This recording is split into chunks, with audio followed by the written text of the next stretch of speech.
Alright guys, welcome back to the channel. Welcome back to the Constrictor Chamber, and hopefully you guys are having an awesome day.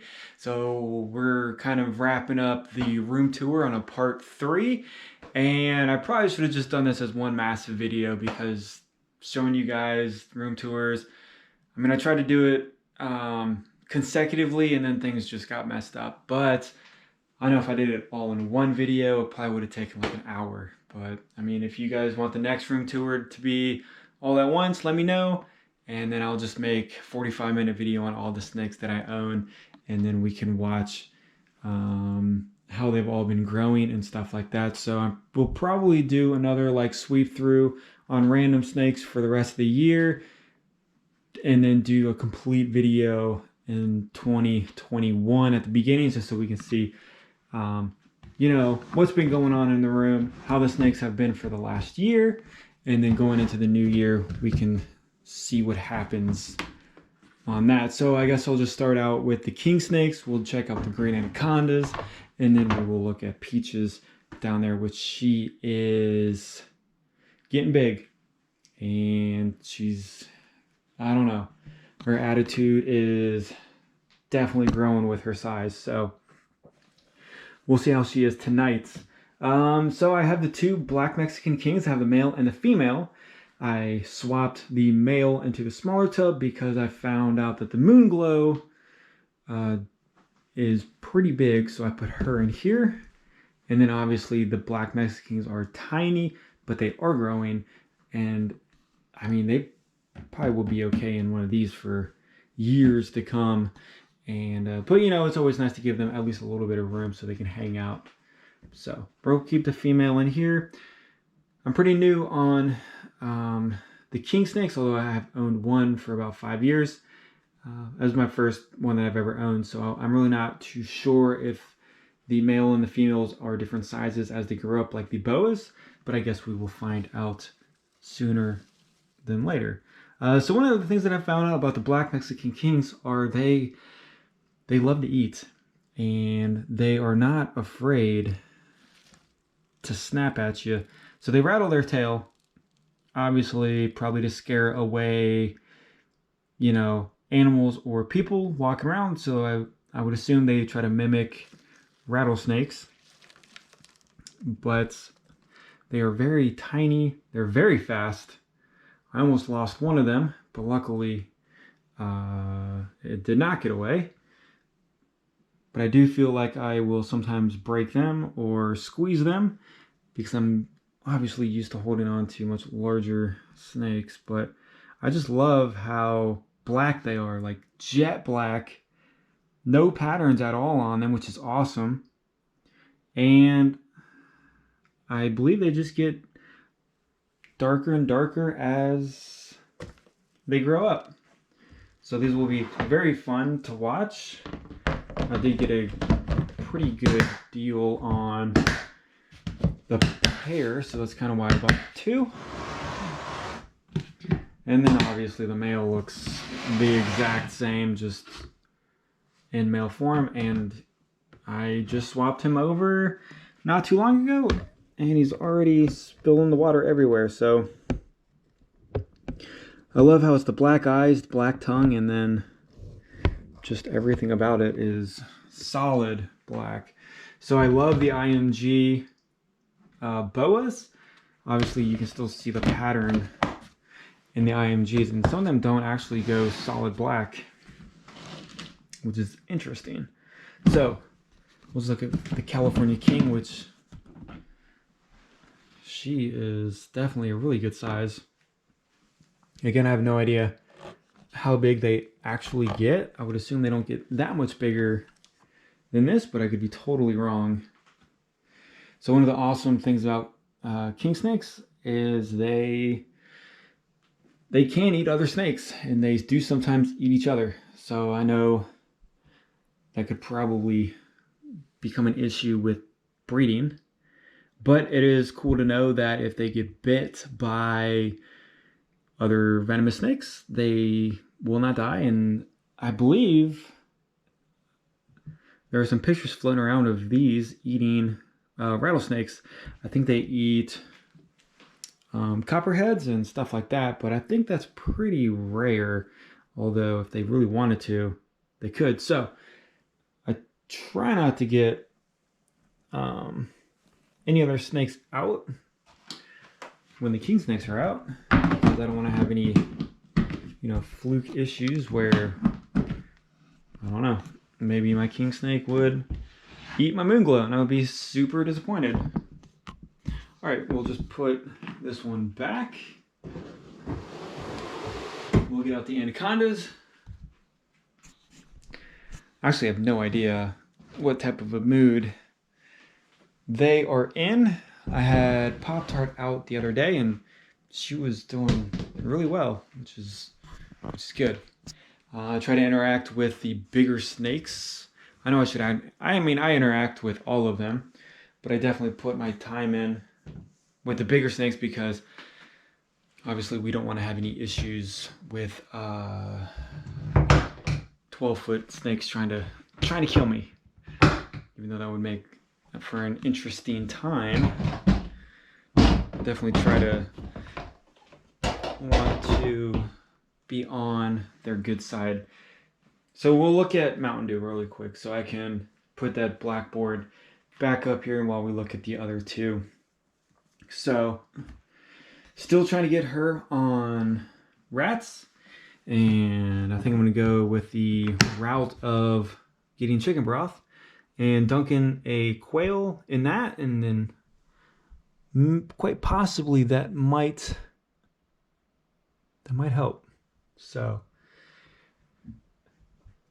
I've noticed she spends a good amount of time in her water, but luckily right now she's not. So I do like to hook them out because the anacondas can be quite snappy if you try to take them out when they're not ready, or trying to pull them out of the bedding and they don't want to come out. They definitely let you know they're not happy. So she should be getting fed here in the next day or two, and hopefully she doesn't take a swipe at me for being hungry. So I really like her her colorations. I like her bands behind her eyes. I think there's very, very nice color on the orange. She's got a lot of orange tone into her, a lot of green. There are green anacondas that are pretty dark, and then when they grow up, they get really dark and they almost have a black tone to them. So you can't really see the natural markings on them that most people would expect to see on the green anacondas. So a lot of people like the dark green anacondas, and then a lot of people like the really, really green ones. I mean, there are some where they almost look like those leaves. They're so green. But so far, other than her eating birds, she hasn't been that bad. I got bit by her once when I was in the parking lot buying her. She went up my hoodie sleeve and I pulled her out and she tagged me, so that was definitely my fault. But other than that, everything's been so far so good. And I take my time with them. I try to pull them out softly, slowly, and even holding them, I try not to do any real sudden movements because they can be pretty sketchy if you try to reach for them and they can get skittish, and then that's when I think most of them will try to bite you.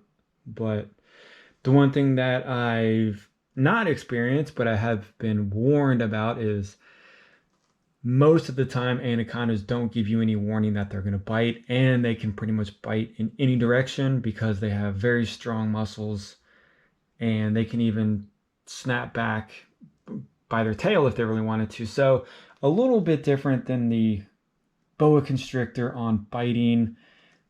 They really don't need to go in that S formation to bite. I mean, they can bite. She can reach around, just like that and bite my fingers if she really wants to. But you know, I think if you bond with them and then you try to have a good interaction with them, that would definitely, you know, then they shouldn't be worried about you or get too scared. Unfortunately, with how COVID was this year, I was not able to get one of those blue plastic pools because they were sold out everywhere to put her or Pop-Tart in there and then watch them swim outside. So hopefully next winter or next summer we can do that. I just think, you know, I've watched boas and stuff swim around in the water, but watching the anacondas, I mean, they're just so graceful in the water. It's pretty awesome to see them swim around and hold their breath and even eat underwater. It's just something nice to different and cool to experience. But obviously neither one of them are gigantic, so I cannot tell you guys how it is owning a monster snake or a full-size anaconda. Hopefully, you know, I will have the opportunity to be able to do that and they stay healthy. And these tubs are nice. They're just a pain to get the lids on them. So we'll go like that, and then we'll move this blackboard over. I was trying to get shots of Pop-Tart on that the other day, and she would not sit still. So she is definitely in a feeding response right now. This is normally how she is when she's wanting to eat. I don't know if we can see her very well, but normally when she straightens her neck out of the water into the top right here, since I'm normally feeding her in the water dish area, I think she's grown accustomed to, you know, basically that's how she's going to be fed. So I do like to hook her out, even though she does look and appear that she is wanting to eat. We will carefully take her out so we don't have any issues. So she is, okay, so Mountain Dew was born, I believe, at the beginning of 2020. And then Pop-Tart right here was born at the beginning of 2019. So she's not even 2 years old yet, and she has some good size on her. So I wish I could take out one of my other boas that's 3 or 4 years old and show the difference, but that's just too much for me right now. But she's definitely much, I bet she's about the same size as my Ghost, possibly. And the Ghost is 2017, so she's going to be very, very big. She's already on medium rats. I could feed her larges, but again, anacondas tend to build fat very quickly. And most of the anacondas that you will see on the internet are extremely overweight. So I'm going to try my best to keep her weight at a good size. I honestly don't know what that would be, 100 pounds, 120 pounds when she gets older, but not sloppy fat where she's like, I don't know, has fat just rolling over. I think a good size like this, possibly, kind of like how a regular boa would be. I mean, they do have a rounder, stylish body, but, you know, I think maybe a loaf of bread look would be fine. So holding her here, she could definitely turn around and tag me, but I do like the colorations on her. She still has some bright orange behind her eyes. She has some really nice oranges down her body. And then I just love the color, the green on her. I think this is like the most classic looking green of an anaconda. And I just think she's very, very beautiful. For her just being, you know, not, you know, wild color looking, but So this is definitely her. I don't know what she's trying to do with that water, but she's definitely picking up the scent of something, possibly another snake that I had out here, a ball python or something. So, not to make this video too ridiculous, we'll just move on to peaches. So.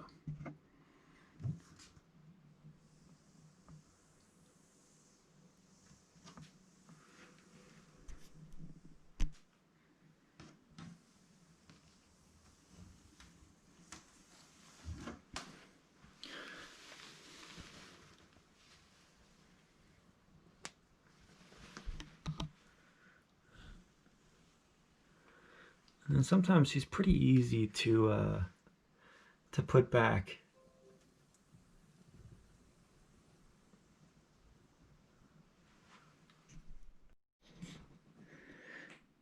Okay, so I know the glass sliding back and forth on these are super annoying, so I'm not going to bother you guys with that. So this is Peaches, the Pearl Burmese python, and she is 1 year old. So she's definitely getting some good size on her, and we're still bonding. She still hates me sometimes. She sometimes likes me. It's kind of up in the air. So I'm trying to put the time in with her, and she'll do extremely well. And if I don't hold her for like a day or 2 days, we basically start all over again. And so right now she's kind of fired up, super, she's got her body super puffed up to try to look big and bad. But I mean, so far, I really haven't had any issues with her other than her wanting to kill me every now and then. But I think her colors are still there. I think they faded maybe just a tiny bit. But I think in the right lighting, she's still super vibrant. And since it's cold out, I can't really get the sun on her. But I think if she had the natural light, she would be still super yellow. And I'm not exactly sure how her parents were, so I don't know how her genetics are, but I do believe she will get at the 14-ish feet. So I will work with all of these bigger animals that I have with the enclosures that I have for them. And if they need any special accommodations after they get to a certain size, I will do my best to provide that for them. But as of right now, with the sizes and stuff like that, I think an 8.5 by 2.5 or 3 foot is perfectly fine for them. And the feeding schedule for her is I'm feeding her every 10-ish days. I never go under 10. Sometimes it might be 12, but she's on small rats pretty much. And so she's growing pretty quickly. And I'm excited. I am excited to see how she's going to be when she gets older. And then also if I can actually bond with her enough where I can just tap her with the hook, pick her up with my hands, and not have any issues. I've heard that they are super skittish and bitey and defensive when they're younger. And then once they actually put some size on, they tend to be gentle giants. So very excited to see her temperaments, and I'm not that excited to see the food bill on these 3 monsters as they get older. So again, I will work with that as the time approaches for that. But I just want to show you guys the rest of the snakes in the room. I really like her colors. I really wanted an albino for a long time, and I know the albinos fade out over the years, but I saw her, and then the patterns on her are so much cleaner than the traditional albino, so I had to pick her up. And so she is het for green granite. I don't think I could ever breed Burmese because they just get huge, and having a ton of them would would crush my paychecks. But, you know, they are beautiful to look at. She's exciting to hold. You know, you never know what's going to happen with her, but got to stay safe with them and just hope for the best.